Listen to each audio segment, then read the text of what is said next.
Akhirnya, ia berhasil keluar. Sampailah ia di jalan raya. Ia minta tolong kepada pejalan kaki. Tapi, belum sempat dijawab. Muncul seorang pria botak, dan mengaku sebagai polisi, sambil menunjukkan lencananya. Mereka pun pergi. Ia menenangkan Sarah, dan membawanya ke kantor polisi. Saat pria botak membawa Sarah ke dalam gedung apartemennya, Sarah tahu ia adalah teman si pembunuh.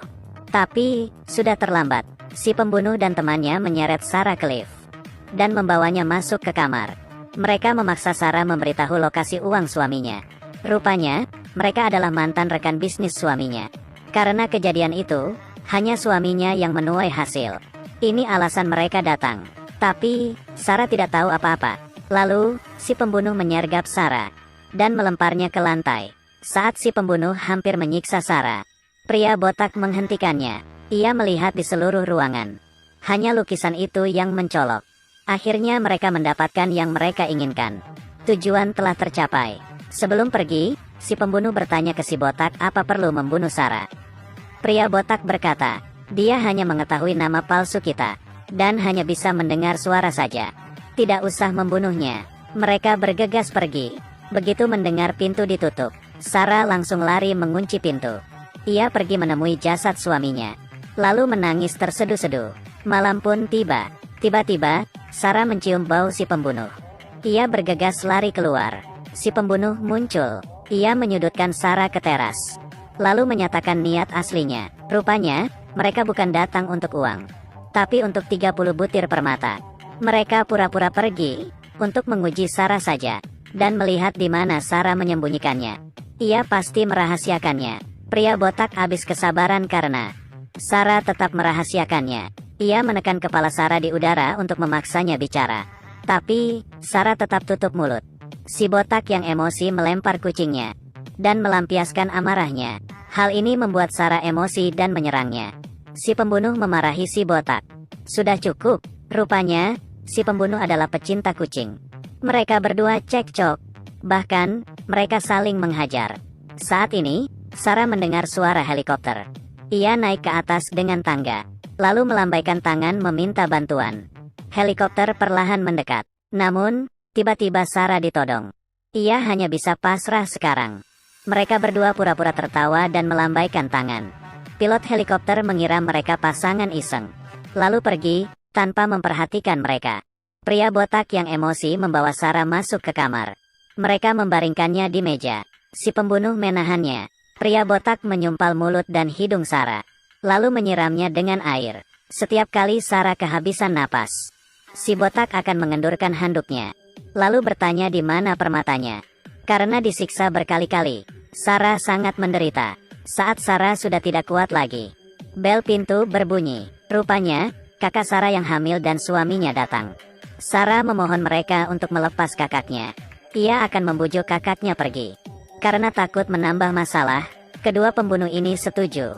Sambil ditodong pistol, Sarah membuka pintu. Saat melihat wajah Sarah pucat pasi, kakaknya bertanya ada apa. Sarah berkata dirinya sedang bertengkar dengan suaminya. Suami kakaknya tidak tahan, dan ingin menasehati suami Sarah. Saat si botak hampir menarik pelatuk, air ketuban kakaknya pecah.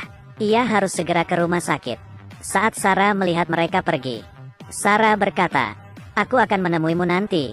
Sekembalinya ke kamar, si botak memaksa Sarah mengaku di mana permatanya, dan meminta temannya menambahkan es batu di araknya. Mendengar kata es batu, Sarah panik. Ia menggiring si botak berbincang di teras. Sarah berkata mungkin permatanya ada di teras. Karena tengah malam ia mendengar suaminya menggeser sesuatu di teras. Ia juga mengaku tangan suaminya bau tanah. Mendengar hal itu, si botak segera beraksi. Ia membanting setiap pot yang ada. Sementara itu, si pembunuh yang sedang minum menemukan permata di es batunya. Ia segera buang seluruh es batu ke wastafel dan mencairkannya dengan air. Ia ingin merebut semua permata.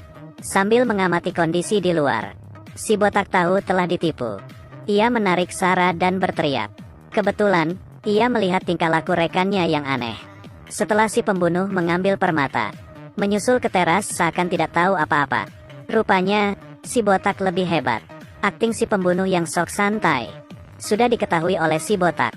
Sebelum si pembunuh bertindak, si botak menembaknya. Si pembunuh terjatuh. Saat si botak mengambil permata itu, Sarah mengambil pisau dan menyerangnya, dan menusuk punggung si botak. Permata dan pistolnya jatuh. Si botak langsung menyergap Sarah. Sarah berpegang pada lampu dan jatuh. Kabel lampu lepas dan listrik korslet. Ruangan tiba-tiba gelap. Sarah meraba-raba, mengambil pisau di sebelah suaminya, lalu pelan-pelan berjalan ke arah pintu. Saat ia membuka pintu, ia dicekik oleh si botak. Sarah hampir terbunuh, tapi si pembunuh yang belum mati menerjang si botak. Sarah langsung lari ke teras. Tepat di pintu teras, Sarah menendang pistol si botak dan permatanya. Sementara itu, si pembunuh yang terluka akhirnya terbunuh. Setelah membunuh rekannya, si botak pergi ke teras. Ia melihat Sarah menodongkan pistol ke arahnya. Sarah mulai menembak, tapi tidak kena si botak. Sarah yang buta hanya bisa mendengar. Untuk menentukan lokasi si botak, Sarah mulai memancingnya untuk bicara. Tapi, si botak yang licik hanya diam saja. Di saat genting ini, tiba-tiba ada kembang api. Si botak memanfaatkan situasi lalu melempar batu untuk memancing Sarah. Untungnya Sarah tidak terpancing. Saat si botak menerjangnya, Sarah meletuskan tembakan ke pundak si botak. Lalu, ia mengangkat sekantung penuh permata dan bersiap untuk membuangnya. Si botak tak tahan lagi. Ia menerjang untuk mencegah Sarah. Sarah menembak lagi, tapi tidak mengenai bagian vital. Si botak mencekik Sarah. Saat bergulat, Sarah mencari waktu yang tepat dan menembak leher si botak, lalu memutar badannya dan mendorongnya sekuat tenaga.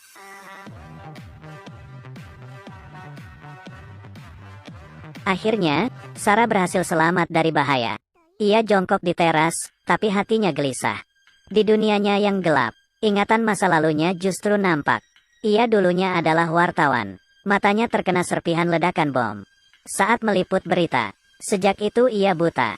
Hanya orang yang mengalaminya baru bisa berubah kuat dan berani menghadapi hidup. Sarah lalu menyimpan permatanya di kulkas seperti semula. Akhir film ini, kucing Sarah yang dilempar tadi masih hidup. Sebenarnya, kucing tak takut tinggi. Jadi, meski dilempar dari ketinggian ia tak akan mati.